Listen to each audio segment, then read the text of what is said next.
Welcome back to Great Day. All right, so you know there's a month for everything. September is National Bourbon Heritage Month. Here to share his award-winning bourbon with a unique ingredient and ties to Prohibition-era bootleggers, Blake Johns with Smokeye Hill Whiskey. Good morning. Good morning. Thank you for having me. All right, so here in Texas, we're used to telling, stories around the campfire, eating steaks and all that type of stuff and drinking beer. Well, let's tell a story around this campfire, drinking some whiskey here. All right, so let's pour it neat. Right? I like your style, and I can tell we're going to be friends. Yeah, right.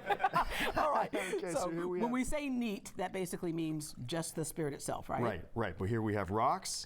Let's go ahead and do that right there. Okay, on the rocks. Do a little stir there. Cheers right there. All right. If I didn't have hair in my chest already, I've got it again. All right. The Legend of the Hill. Legend of the Hill. Yes. Well, thank you. I mean, look, this whole brand was built and created in homage to my family. I'm from Arizona, so again, a Bourbon Heritage Month. Everyone knows bourbon. Now, what people commonly don't know is that bourbon is America's only native spirit. Yeah. It can only be made in the United States. A lot of people think it has to be made in Kentucky. That's a misconception. That's not true. Yeah, clearly, because you're from Arizona. Right. Exactly. Yeah, so I'm from Arizona. So what we did to really do something unique and see what we could do to innovate a little bit was we added.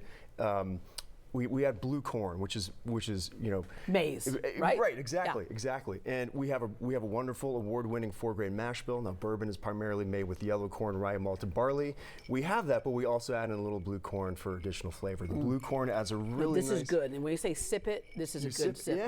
Yeah. All right. So Arizona during the Prohibition era, as we know, across the country, there were some people who said we do not think people should be drinking, right? but we all know how that turned out, right? But Smokeye Hill is famous for bootleggers. It's a real area. Right, correct. It's a real area. So in 1940, my family acquired a ranch in northern Arizona, and sometime later, when we had it, we discovered an old Prohibition-era moonshine still on, you guessed it, Smokeye Hill. On the ranch. Yeah. What was interesting is, I had heard that story when I was younger. It was something that was like this legend, this lore in my family that was really interesting, and so that's ultimately what prompted the brand. Now, I did some research later to try and see, okay, who was making moonshine on Smokeye Hill prior to our family having it? And what I uncovered was that this pocket was it a local preacher? No. Similar. What I uncovered was that there was actually known for making really high quality moonshine, and the bootleggers would take it all the way out to Hollywood from Arizona. Yeah. There was a local prohibition agent who was from the area, and what he would do is he would call and tip the townspeople off as an early warning. Yeah. So what they would do, he'd say, "Oh, we're coming fishing," and that meant okay. Yeah, wrap it up, hide it, tuck it away. So what they would do is they would take cowbells and tie them to the necks of mules and let these mules roam through the hills as like an early warning alarm system, basically. The British are coming. Yeah, right. Exactly. So you hear the bells, we say you run like hell. Okay, well, that's funny. Oh my gosh. Okay. You grew up with deep ranching history and horses and a whole bit. You became a world champion equestrian, but you left the sport to pursue the bourbon passion. So some people would say, yeah, that's the heart of an entrepreneur. Others would say, you're crazy. There's a ton of bourbon out there already. What made you decide that you wanted to go into this? I would imagine part of it was the influence of how you grew up and where you grew up. Right, absolutely. And look, in Western culture, cowboy culture, I'd be lying if I said whiskey wasn't a huge part of that. Yeah. And that's where I first kind of learned about whiskey and bourbon, and really got into the appreciation of what the spirit truly is. Which we had done with wine for a while, and then we started doing with beers, but a lot of people didn't really, with whiskey, it's there too. It's the quality of what it takes to make, the history of it, which I love the history. I love it, the American spirit. But whiskey is a broad term, so define that for us. Right, so whiskey, I used to think of it as an umbrella of any spirit that's been aged in a oak barrel, essentially, right? Yeah. So bourbon has to be 51% corn, has to be made in the United States, has to be stored in new American charred oak barrels. Yeah. So it has to do with, basically, it's a corn ingredient. All right, so we have types of whiskey, Scotch, Irish, American, Canadian, all different characteristics and all different rules. But as you mentioned, bourbon is the American whiskey. So the vision for Smokeye Hill Bourbon is that you love the connection, of course, to the story and the family, but you also want to honor the legacy. This is a great way to do that. And by the way, you have won awards. That's got to be, feel really good that, you start off on something, you think, okay, are people recognizing, are we doing it right? You are doing it right. There's an award right there.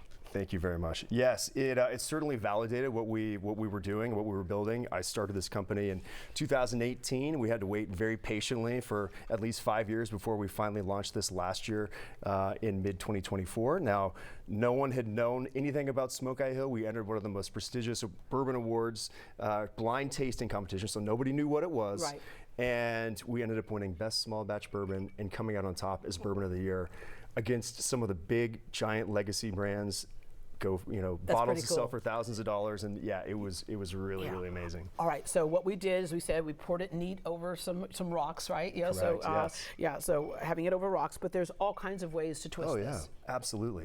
Yeah, so what I thought we would do too, everyone's familiar with the Aperol Spritz, right? It's a really light, refreshing, delicious cocktail, especially during warm summer months. And in Arizona, I know it gets very warm all the time. Yeah, Houston too. We share that as with well. you. Yeah, but y'all have the dry heat. True. Yeah, we have the humidity. True. Yeah, so we need more of this. You have to hydrate, right? Okay, so what we're going to do here, this is our take on the Aperol Spritz. It's called the Smokeye Spritz. So here, all right, I already have a nice little generous pour of our Smokeye Hill Classic right here. Again, we love showcasing the blue corn and different flavors that brings out.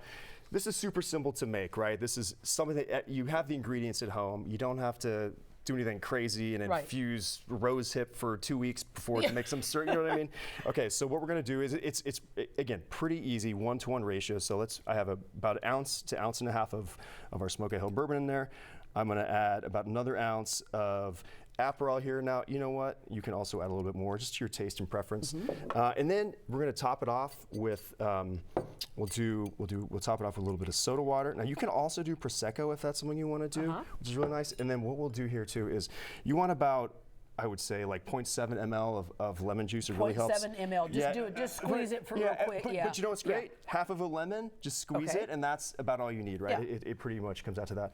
Okay, so we give that a nice little stir. We're going to add in our orange or citrus peel. You get the nice aromatics of the citrus. And citrus mixed with it is great. So I was sipping on this before the segment started.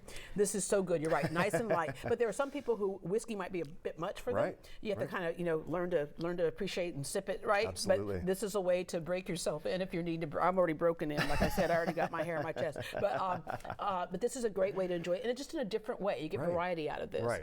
Absolutely. This is so good. All right. Let's wrap up with entrepreneurs. We talked a little bit about that a little bit earlier, of how people choose what field they're going to go into, and your best advice, because so many people say, I just want to do my own business, my own passion, but they battle with the 401k and the benefits package at their regular job, right? Yeah, look, it's difficult. It has to be something that you're very passionate about, and the biggest thing I would say is, look, if you have an idea that you are passionate about, that you want to pursue it, right? So many people don't even take the chance or take the risk. And you don't know what's going to happen if you don't take the happen. chance. That's right. If you don't play the Mega Millions, you don't, no chance of winning. Thank you so much. You can purchase Smokey Hill Whiskey at all Houston area Specs locations. For more information, visit greatdayhouston.com, and we'll connect you. And please remember to always drink responsibly.